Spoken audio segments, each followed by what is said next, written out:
Welcome back. You're watching Business Morning on Channels Television. According to the Bureau of Statistics, unemployment as of the third quarter of 2016 has risen to 13.9%.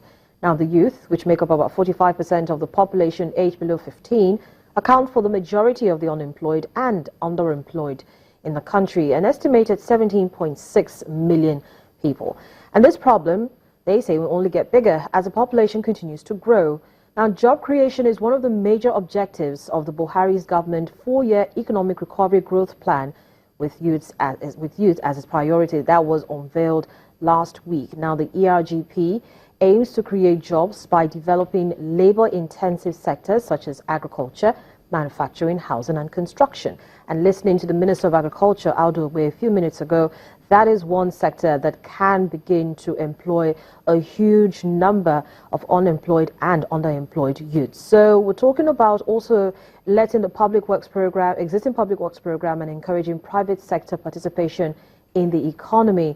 But let's talk to Chief Economist at PricewaterhouseCoopers Nigeria, Dr. Andrew S. Nevin, to get his perspectives on this. So good morning to you, Dr. Nevin. Thank you for coming on the program. Good morning, Harriet. Pleasure to be here. So you've read the ERGP, at least the point where it's about 140 pages, and as Chief Economist, I'm sure you do great justice to it.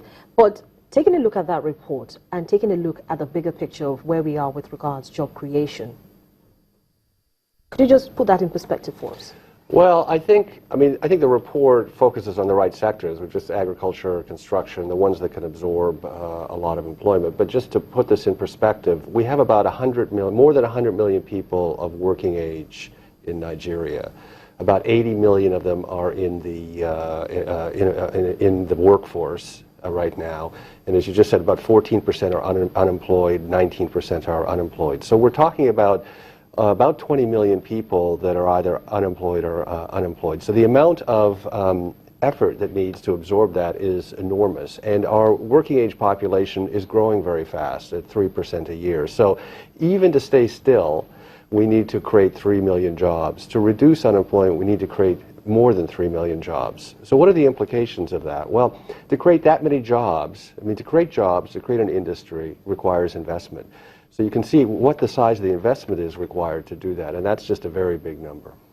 But then, could there be, in terms of looking at a strategy now, an effective management strategy that could be aligned with this ERGP, that's this Economic Recovery Growth Plan, that would tie in very perfectly with what the government wants to achieve and what the private sector can also help to achieve? Well, I think when you say the private sector, the plan says encourage the private sector. I think the important point is the private sector has to be absolutely out in front to make this work. Like when we talk about the amount of investment required, the government only invests about 2% of GDP in capital plans, the federal government. A very small amount. We need about 10 times that amount of investment. So the private sector is the one that's way out in front. So the question is, what does the private sector need to make these investments? So if we stick to agriculture for a minute, what we need are the big players to step up and want to put up big amounts of money. So if you look at sort of the Dangote with rice, or you look at Olam and what they're doing with rice, they're stepping into a place, they're getting 10,000 hectares, they're then getting outgrowers, so the small farmers all around their property, they're supplying the fertilizers, they're supplying the seed inputs, they're helping with the technical, and that's what's going to drive the big growth, is big companies that are prepared to come to Nigeria, invest significant amounts of money, and create jobs directly, and then all the other companies that feed into them. So talking about improving the value chain now, for instance, and if you, of course, you listen to the soundbite there from the Minister of Agriculture, Aldo, talking about the interest rates, that's still relatively too high. Anything above 5%, an SME farmer in the value chain can't afford it. And you're trying to encourage that value chain to grow, and in the process of growing, create more jobs and get more of those people to create more jobs as well. So in the sense of it, do we have too many strategies on the table that are not implementable?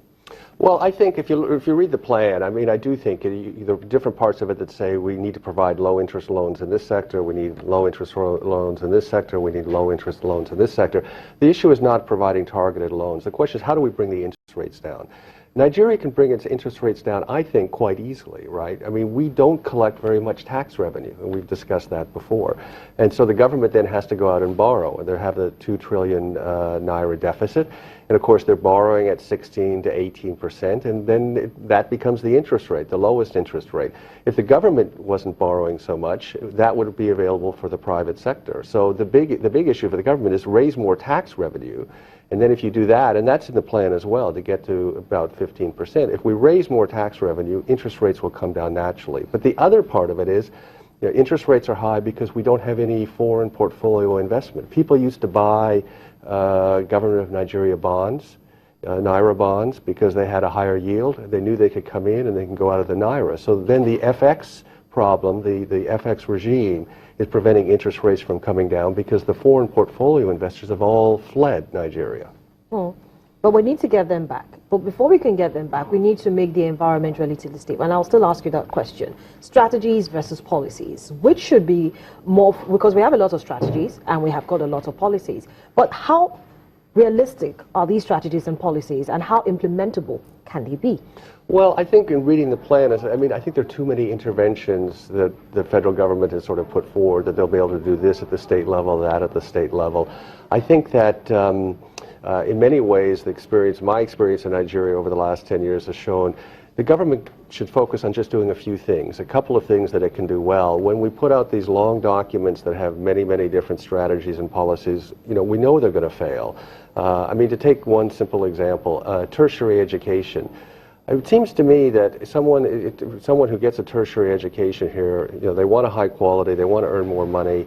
The federal government is starved of funds, so the federal universities, the quality is deteriorated over time. I can't believe that's a priority for the public funds. It should be focused more on primary and secondary education. The tertiary universities, private universities, will fill that gap. So there's a lot of places where private capital needs to come in, and if we create the enabling environment, it's going to happen. But right now, the government's trying to do too many things, too many interventions. And too many interventions, and also trying to see how it can contribute to skills development. Should that be primarily also left to the private sector, or should it be a 50-50 between the public and the private sector in trying to ensure that they develop the requisite skills for the various key sectors that are in focus? Well, in the document, they talk a lot about technical and vocational colleges, and that's really critical. So, for example, if we want to have a construction boom, we need masons that are qualified, we need electricians that are qualified. How should the public sector participate? Well, I think a state can give land to a private operator that will then operate a school. And then the school will figure out, how to charge the student, or maybe what they do is they work with the eventual construction industry to, finance the student and recoup it later. But it's hard for me to see that the state or the federal government having sufficient money to put in. If the private sector doesn't come in for that education, it's not going to work. But then, Dr. Neve, this is one conversation that has been going on for quite a long time, talking about reintroducing technical and vocational schools. I didn't go to a technical and vocational school, but the university I went to had a technical school, and we had a few students. Now, over time, across some of the states have actually tried to encourage having those technical and vocational schools, but not so much. So what really is the problem? It's, I guess, again, because a lot of people are more interested in blue-collar jobs than doing anything that's more hands-on and seemingly looked at as menial.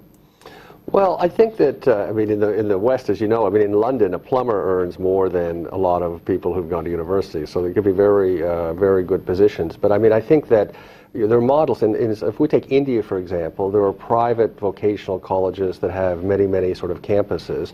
We need to attract groups like that will come up and set up on a big scale. But we're not getting them because things we've talked about, ease of doing business and the FX issue on that. I think the fundamental thing about Nigeria is it's a very big country. So to move the needle on Nigeria, we need big interventions. So we need big companies who are prepared to lay down bets. So people like Dangote and MTN who've done it on that. We need a lot more of those on that. And right now the environment is not good enough. Now there's a lot of effort at the federal level, at the Lagos state level, at some other states to move that. That's very encouraging, but we need to see progress on that. So 4-year plan, And starting from this year, of course, the clock is already ticking. By 2020, we're expecting to see a huge population of young people. By 2018, the population census will come up, and then we'll get to have a clearer figure of how many Nigerians we really have and the demography as well. But in terms of harmonizing this population and social development, what are the key points that the federal government needs to take? If you were to talk to the federal government right now, what are the key points you tell them that these are the issues you should focus on in the very short to medium term? Well, I think that you go back to this investment point. We need about $30 to $40 billion in our estimate of external investment. So that's foreign direct investment or foreign portfolio investment.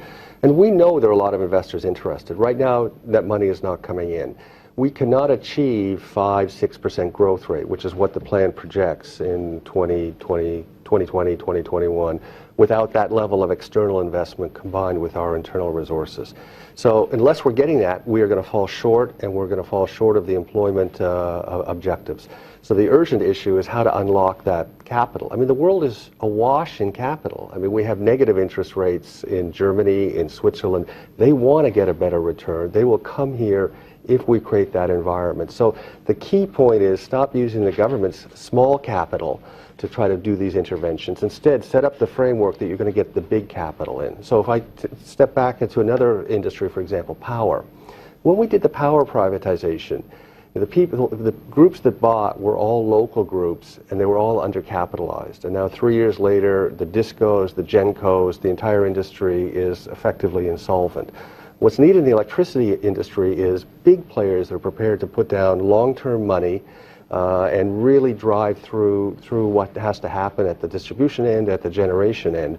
So that's what we need to focus on. How do we get the big capital into Nigeria? Getting the big capital into Nigeria, but also focusing primarily on boosting local content.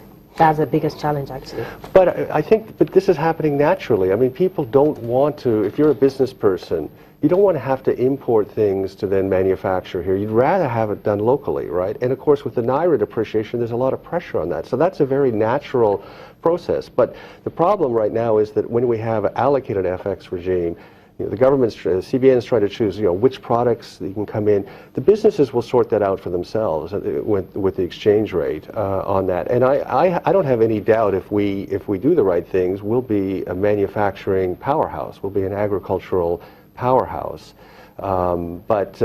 Because we've got such a large local market. Cool. Dr. Andrew S. Nevin, Chief Economist at PricewaterhouseCoopers, thank you so much for coming on the program this morning and sharing your perspectives with us. A pleasure, Harriet. Thank you.